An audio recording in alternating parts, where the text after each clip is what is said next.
Selamat pagi, kami King Matias, YouTuber spesialis pembahasan matematika dan sainsnya. Pada kesempatan pagi ini kita akan melanjutkan pembahasan soal-soalnya, materi singkat dan pembahasan soal-soal, khususnya geografi. Oke, langsung saja kita lihat bersama-sama soalnya. Ini ya. Materinya hari ini itu penginderaan jauh untuk tata guna lahan dan transportasi per 1 geografi SMA. Ya, penginderaan jauh merupakan suatu ilmu yang digunakan untuk mendapatkan informasi mengenai permukaan bumi seperti lahan dan air dari citra yang diperoleh dari jarak jauh dengan menggunakan sensor. Komponen penginderaan jauh terdiri yang pertama atmosfer, yaitu membatasi jumlah spektrum elektromagnetik yang dapat digunakan dalam penginderaan jauh. Atmosfer mempengaruhi panjang gelombang yang dipancarkan oleh sumber tenaga. Yang kedua ada dikatakan sumber tenaga, yaitu berfungsi agar sensor dapat merekam objek dari cahaya yang dipantulkan oleh objek. Sumber tenaga alami, yaitu sistem pasif disebut matahari, dan sumber tenaga buatan atau disebut sistem aktif, itu contohnya adalah lampu. Yang ketiga adalah interaksi dengan objek, yaitu objek yang banyak memantulkan gelombang akan terlihat gelap. Contohnya adalah air jernih lebih banyak memantulkan cahaya dan sedikit menyerap cahaya, sehingga pada citra terlihat gelap.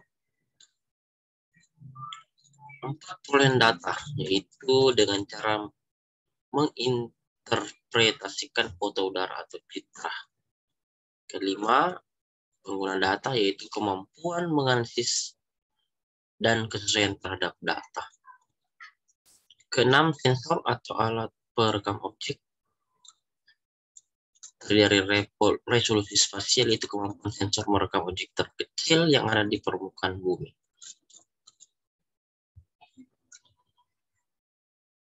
Nah, seperti ini gambarannya ya. Ada matahari terus memancarkan sinar atau radiasi ke bumi.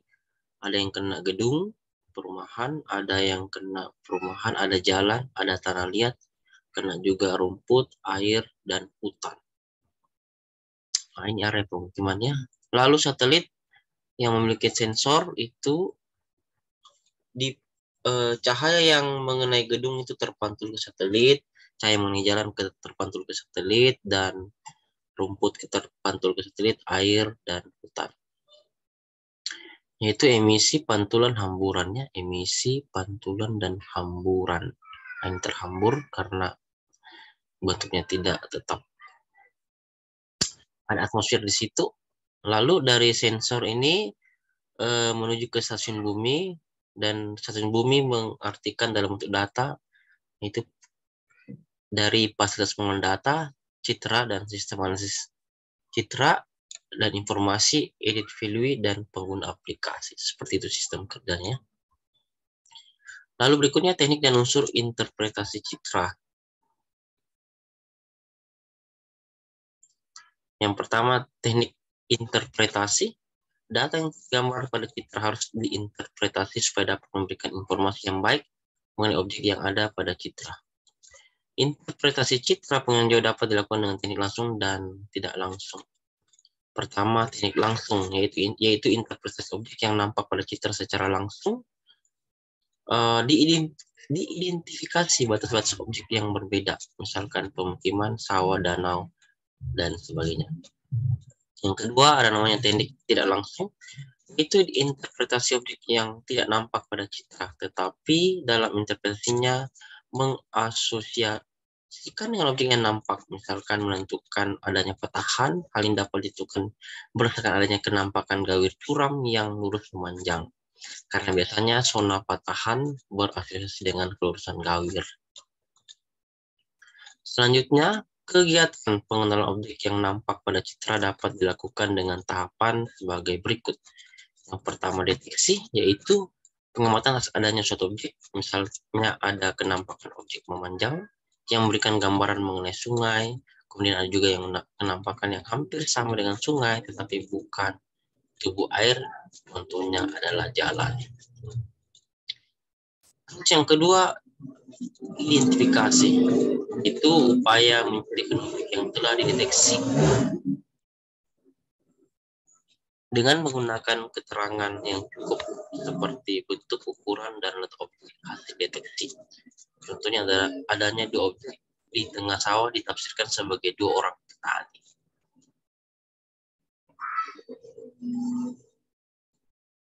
Selanjutnya yang ketiga adalah interpretasi, yaitu tahap mengumpulkan informasi yang terdapat pada citra dengan menyimpulkan isi objek yang diamati.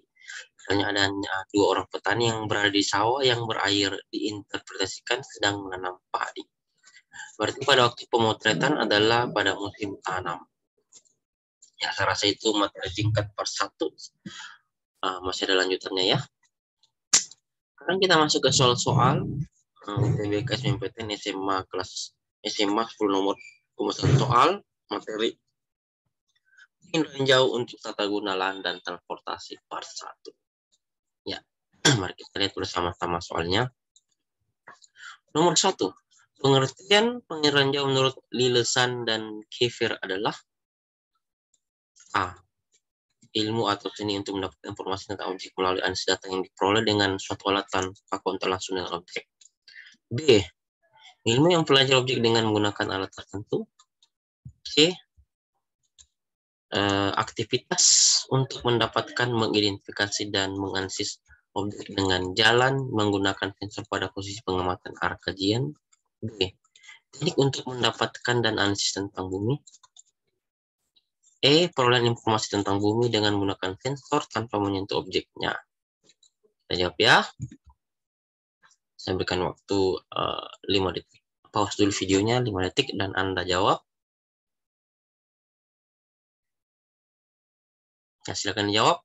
5, 4, 3, 2, 1. Iya, jawaban betul, saudara-saudara.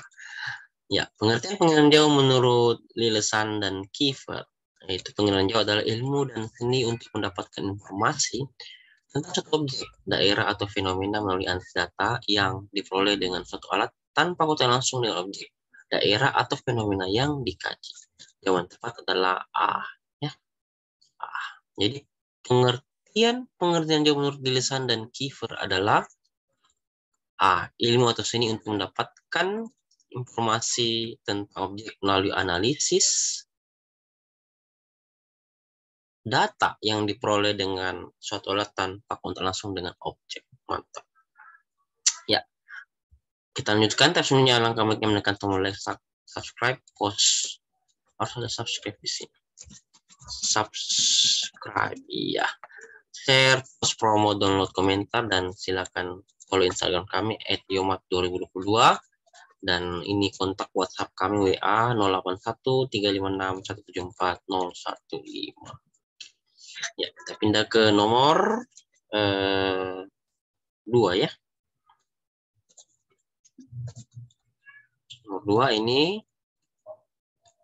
penginderaan jarak jauh yang menggunakan tenaga matahari disebut dengan A. Sistem pasif, B. Sistem aktif, C. Sistem gelombang makro, D. Sistem gelombang radio, E. Sistem spektrum. Ya, silakan pause dulu video ini 5 menit paling lama ya.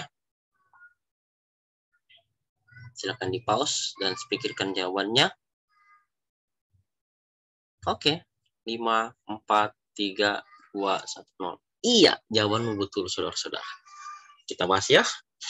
Penginderaan jauh digunakan tenaga yang bersifat alami, yaitu sinar matahari, sinar bulan, maupun sinar buatan jika pemotretan dilakukan pada malam hari. Sedangkan yang umum digunakan adalah sinar matahari. Penginderaan jauh yang menggunakan tenaga matahari disebut sistem pasif. Jadi jawaban tepat adalah A. Ya. Soal yang tadi adalah penginderaan jarak jauh yang menggunakan tenaga matahari disebut dengan A ya, sistem pasif. Mantap sekali ya, like, subscribe, post, promo, download, dan nyalakan tanda lonceng. Mantap. Sekarang kita berpindah ke nomor 3.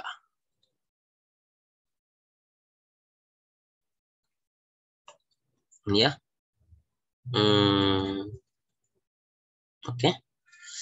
Kamera scanner radiometer termasuk ke dalam kelompok?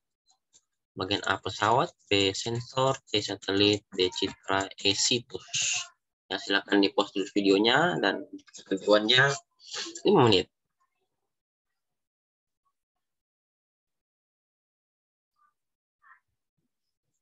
Ya, 5, 4, 3, 2, 1. Jawabanmu betul, saudara-saudara. Kamera, scanner, dan radiometer termasuk dalam kelompok apa? Kita jawab bersama-sama. Ya. Sensor adalah suatu benda yang digunakan untuk merekam objek-objek di alam. Ada 2 sensor, yaitu sebagai berikut. Yang pertama, sensor fotografik adalah sensor yang berupa kamera yang bekerja pada spektrum tampak mata dan menghasilkan foto atau citra. Yang kedua, sensor elektromagnetik adalah sensor bertenaga elektrik dalam bentuk sinyal elektrik yang beroperasi pada spektrum yang luas, yaitu sinar X sampai gelombang radio dan menghasilkan foto citra. Foto atau citra. Jadi jawaban tepat adalah B. Kita lihat soalnya tadi. Kamera, scanner, radiometer masuk dalam kelompok. Bagian B ya, sensor. Mantap. Kita berpindah ke soal nomor. Ya, ini ada subscribe-nya semua di sini ya. Nomor 3 ya, subscribe-nya. Nomor 3, nomor 4 sudah. Soalnya adalah jenis sensor yang digunakan dalam pengiriman jauh antara lain sensor panas. Sensor panas menggunakan tenaga titik-titik. Pilihannya adalah gravitasi, B elektromagnetik, E magnetik, D seismik, E bunyi. Silakan di pause video ini supaya Anda bisa menjawab dulu soalnya. Setelah itu kita bahas bersama ya. 5 menit dari sekarang.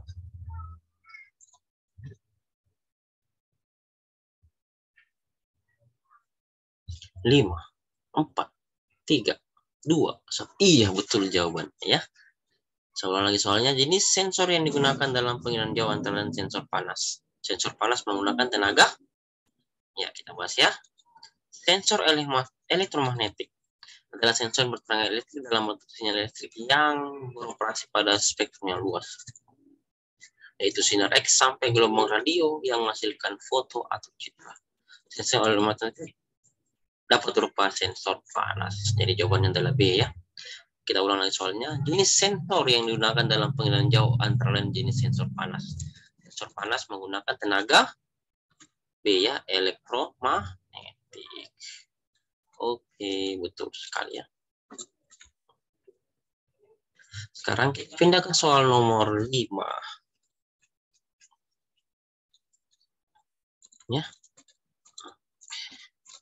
Gambar objek yang nampak pada cermin melalui lensa kamera atau tampak langsung pada hasil cetakan dinamakan A citra, B sensor, C objek, D foto udara, E foto kamera.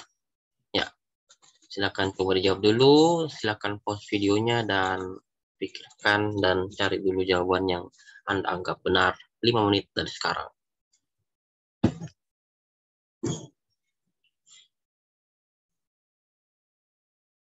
Ya, 5, 4, 3, 2, 1. Oke, mari kita bahas ya. Gambar objek yang nampak pada cermin melalui lensa kamera atau tampak langsung pada hasil cetakan dinamakan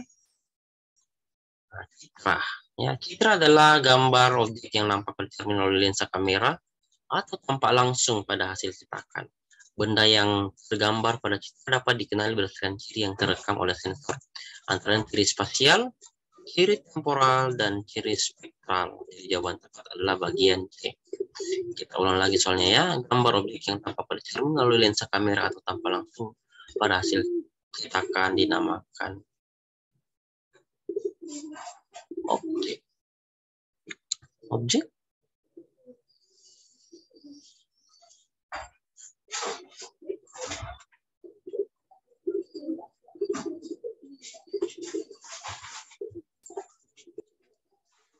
Oh, bukan. A ini ya. Citra. Ya, citra adalah gambarnya yang nampak. Ya, A jawabannya citra. Oke.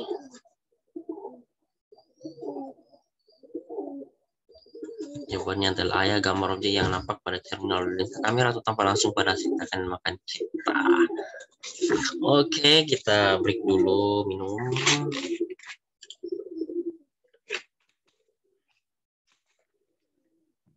Iya. Kita pindah ke nomor 6. Soalnya adalah ini. Penginderaan jauh memiliki banyak manfaat. Contoh pemanfaatan penginderaan jauh dalam bidang oceanografi adalah A. Pengamatan iklim di suatu daerah. B. Pengamatan fisik laut. C. Pengamatan daerah aliran sungai atau DAS. Ya. Daerah aliran sungai. D. Pemantauan pencemaran laut dan lapisan minyak laut. E. Pemetaan permukaan bumi. Ya, silakan coba dijawab ya. Silakan di pause dari videonya supaya bisa berpikir untuk menjawabnya. Dan waktu 5 menit dari sekarang.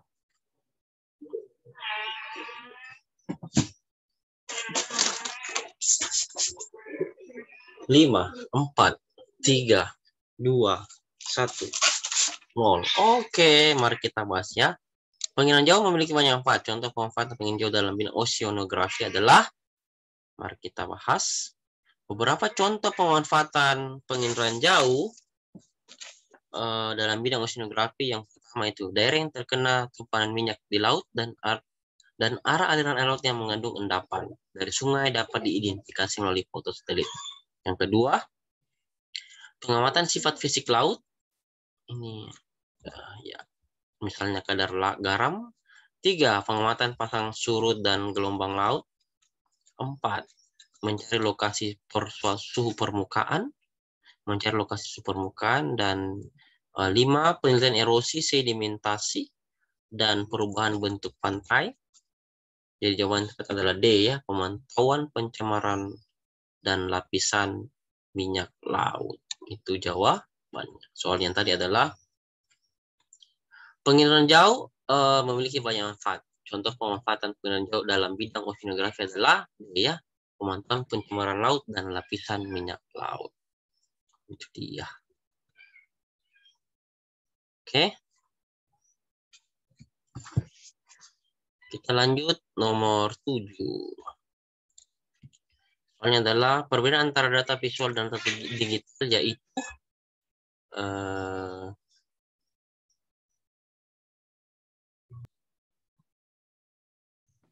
nomor 7 ya, perbedaan antara data visual dan data digital, yaitu pertama, data visual berupa pita atau data digital berupa pita magnetik. Yang kedua, data visual berupa foto, data digital berupa angka. 3, data visual berupa proses rekaman dan data digital berupa non-citra. Yang keempat, data visual berupa spektrum elektronik, data digital berupa proses rekaman.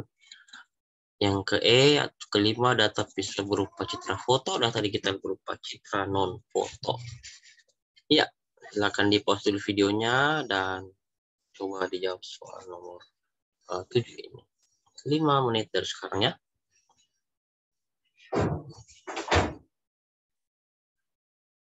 5, 4, 3, 2, 1. Oke, waktunya habis. Mari kita bahas bersama-sama. Perbedaan data visual dan data digital sebagai berikut. Yang pertama, data digital penginderaan terekam dalam bentuk angka yang menunjukkan nilai kecerahan atau rona. Yang kedua, data visual penginderaan jauh terekam dalam bentuk gambar. Data visual dibedakan atas data visual 1 dimensi, itu berupa garis grafik, dan data visual 2 dimensi, itu citra penginderaan jauh dan foto udara. Jadi jawaban cepat adalah bagian B ya. B ya. B. Kita baca kembali soalnya nomor 7. Perbedaan antara data visual dan data digital yaitu B ya, data visual berupa foto dan data digital berupa angka. Mantap. Sekarang kita berpindah ke soal nomor 8. Ini ya. Hasil citra penginderaan jauh yang memiliki ciri yang berkaitan dengan ruang disebut ciri A. Lokasi, B. Fotografer, C. Digital, D temporal, E spasial. Ya, silakan dijawab terlebih dahulu. Silakan di-pause dulu videonya dan kami berikan waktu untuk menjawab ya. Hasil citra penilaian jauh yang memiliki ciri yang berkaitan dengan ruang disebut ciri A lokasi, B fotografer, C digital, D temporal, dan E spasial. Silakan dijawab. Silakan di-pause videonya. Ya, 5, 4, 3, 2, 1. Oke, habis. Mari kita bahas bersama-sama. Ciri spasial adalah ciri yang berkaitan dengan ruang, meliputi bentuk, ukuran, bayangan, pola, tekstur, situs, dan asosiasi. Jadi jawaban tepat adalah bagian E. Ya. Hasil citra penilaian jauh yang memiliki ciri yang berkaitan dengan ruang disebut ciri E ya, spasial. Mantap sekali. Ya, ciri spasial adalah ciri yang berkaitan dengan ruang, meliputi bentuk, ukuran, bayangan, pola, tekstur, situs, dan asosiasi. Sekarang kita berpindah ke soal nomor 9. Data grafis yang mengidentifikasikan kenampakan lokasi berupa titik garis dan poligon disebut data titik-titik.